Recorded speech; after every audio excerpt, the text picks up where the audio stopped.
This video is brought to you by Blessed Be God Boutique, maker of Catholic fashionable apparel, handmade accessories, and more.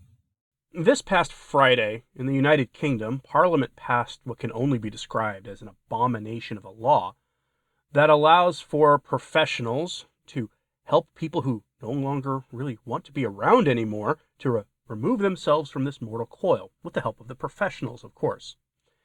The law has been criticized for numerous rather obvious reasons, including that similar laws in other countries have been used for even more evil purposes, including for reasons that harken back to quite literally 1930s Germany.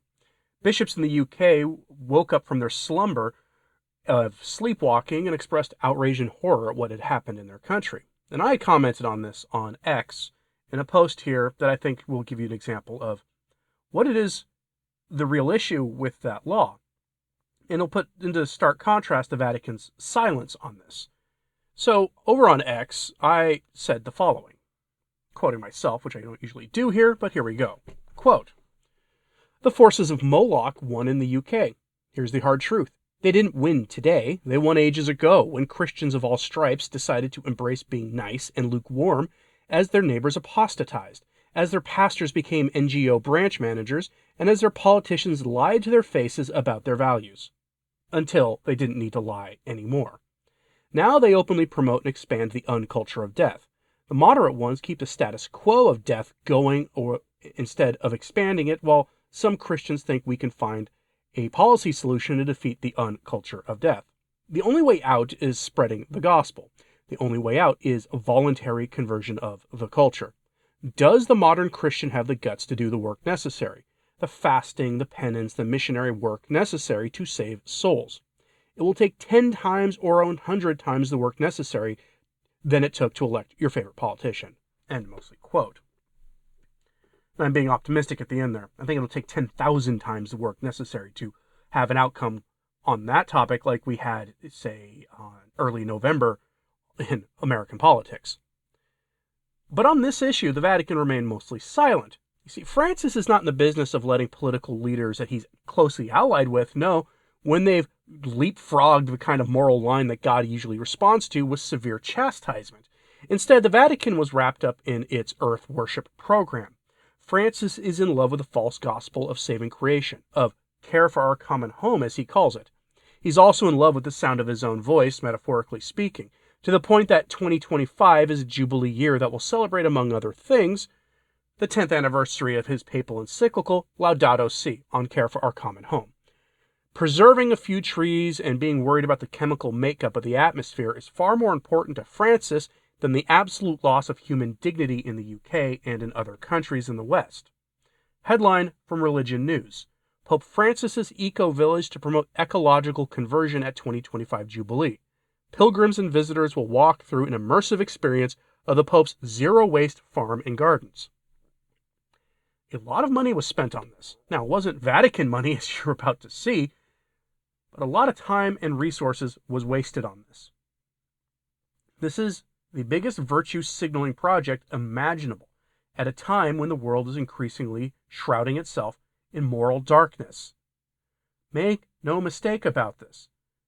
There may have been some political victories in America here, stopping in their tracks the forces of absolute evil, but no progress was made either, going in the other direction. Not really. And in this, outside of America, things are continuing to progress in the direction of absolute darkness. And what do we get from the Vatican? Virtue signaling about care for our common home. It's abominable. And what they're doing here is not just silly, it's actually kind of evil in a way. They're taking Vatican property and turning it to the use of secular, profane ideas. Ideas that are also on their face false, because they are. They bring no real evidence, and when you look at the evidence, it doesn't stand up to scrutiny.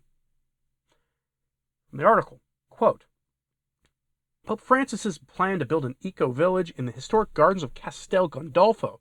The summer residence of the popes will be completed for the 2025 Jubilee, allowing pilgrims and tourists to participate in an immersive experience of ecological conversion," organizers said. In February 2023, after delays caused by the 2020 affliction, Francis finally launched his Borgo Laudato Si project, which combines sustainable agriculture with environmentally friendly teaching programs aimed especially at vulnerable and marginalized groups.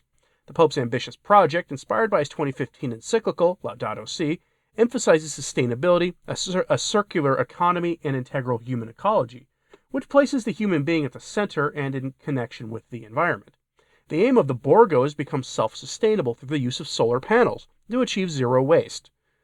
Pope Francis, who reinforced the care of creation in his 2023 apostolic exhortation Laudato Deum, describes water as a fundamental human right in his encyclical, and the Borgo will reflect this principle by using containers to collect rainwater and restructuring the plumbing of the garden's many fountains to recycle water. Organizers are working to make all intra-garden transport electric. Plastic is banned within the garden. The goal of the project, quote, is to share with as many people as possible the beauty that there is in caring for creation, explained Donatea Parisi, communication coordinator of Laudato Si Higher Education Center, speaking to a group of Vatican journalists who were among the first to preview the papal gardens on Wednesday, November 27th. The visit was organized by the Pontifical University of Santa Croce in Rome, end quote. They're turning one of the most prestigious Vatican gardens into essentially Portland, Oregon. That's what they're doing. The very broke Vatican now isn't going to have its financial woes impacted and made worse by this. Partner non-governmental organizations, or NGOs, and corporations are paying for this because, of course, they are. Convince the world's Catholics that the huge problem that they want to convince us is real, instead of obviously not being real, is a key goal of theirs, because if they can convince us, then they can get us to go along with their draconian laws about that issue, like Spain passed recently.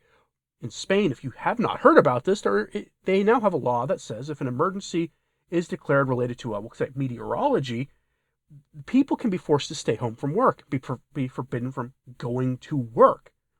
Those laws are coming to your country soon, no doubt, except for America, which again has earned itself a 4-year reprieve on this. Again, a reprieve. Temporary. We'll see what happens in the future. But the Vatican is getting help from evil organizations to pay for this, which is predictable because Francis has a long history of allying the Vatican with the forces of the secular world, as did his predecessors. It's just a stark fact. It's just more in your face now than it was in those days. But this is how they're paying for it. Quote, Pope Benedict XVI had a special appreciation for the summer estate and could often be seen walking through its manicured topiaries and shady groves. But Pope Francis made clear once he was elected that he had no intention of spending his time at the estate during the summer, or of taking any vacation time. He decided to restructure the estate, devoting over 60 acres of land to the Borgo project. The rest is UNESCO protected land, and the Vatican will limit itself to improving its sustainability and efficiency. The Borgo will not impact Vatican finances, Parisi said, relying on partnerships with external companies and organizations to pay for the projects. The Jubilee celebrations, which will last all of 2025, occur on the 10th anniversary of Laudato Si and the 800th anniversary of the Canticle of the Sun, St. Francis of Assisi's famed song honoring creation. The Borgo will inaugurate its farm and agriculture projects in February and will be among the suggested visits for the 30 million pilgrims expected to visit Rome for the Jubilee. End quote. You notice how they not terribly subtly paint Benedict XVI as the bad guy here? You know, how great Francis is by comparison. And I've riffed on this before in the past because this is very irritating. But St. Francis of Assisi is my patron saint. He's my confirmation saint. And the fact that they turn him into the mascot for this is diabolical. The Canticle of the Sun is not about their weird problems, these weird issues that they keep pushing.